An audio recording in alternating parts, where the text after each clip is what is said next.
We are now being joined by George Kefiro from Washington, D.C. He is the CEO of Gulf State Analytics and professor at the Georgetown University. Welcome to World DNA, Mr. Kefiro. Good to be with you. Thank you. Now, Israel will vote today on the ceasefire hostage deal after it was delayed yesterday. It's, however, not clear as to what extent is the holdup. While the U.S. authorities and the officials there, they seem to be optimistic about the ceasefire hostage deal. The question right now being is that, do you think the ceasefire deal will be implemented by Sunday, which is extremely paramount because Trump takes office on January 20th? Yeah, as the Secretary of State, the outgoing Secretary of State, Anthony Blinken, said, it's quite normal at the end of these types of negotiations for these sort of last-minute holdups that create these complications. But I think there's a good chance that everything is going to move ahead on schedule and that it will go into implementation on January 19th.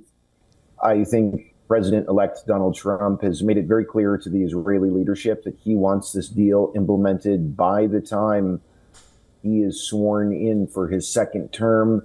And I think that pressure from President-elect Trump is the main reason why I think that despite this last-minute complication, it's going to go through as planned. Absolutely, Mr. Kefiro. In fact, we were yesterday talking to Dr. Avner Cohen, and we, in fact, discussed the similar point with him. And he said that the reason, perhaps, that there are some issues that may remain unresolved is because there is pressure to do it before Trump takes office. That being said, do you think that's the reason the negotiations and this deal has hit a snag in this last stage before being implemented?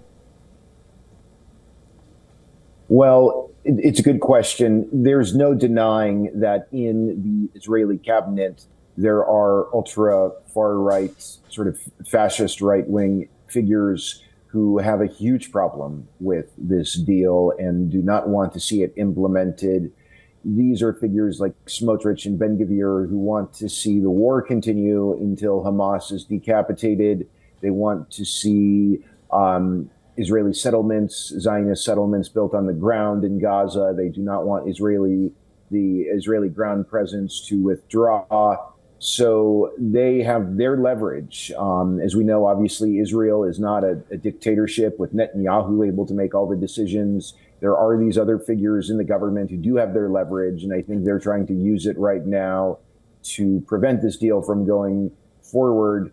But Netanyahu, I think, is going to do what he can to cater to the interests of Donald Trump, who is going to be the new U.S. president for the next 4 years, starting on Monday. And I think when Netanyahu has to make a choice between keeping his coalition together, as much as he wants to do that, and pleasing the incoming U.S. president, I think he's going to elect for working well with Trump, rather than keeping his coalition together in a manner that could possibly upset Trump. I think Netanyahu understands that ironclad support from Donald Trump is not something that Netanyahu should take for granted. Trump is notoriously unpredictable, and Netanyahu understands that.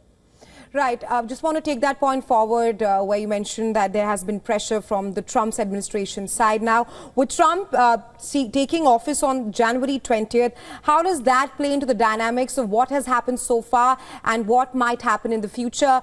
Because there's also many questions being raised on the implementation of the ceasefire deal as well. Yeah, as I just mentioned a moment ago, Trump is notoriously unpredictable, and there's always a lot of ambiguity from Trump. So it's extremely difficult to predict how everything is going to move ahead. But we should be concerned, in my opinion, about the fact that this deal leaves a number of questions open. There are also a number of loopholes in the deal.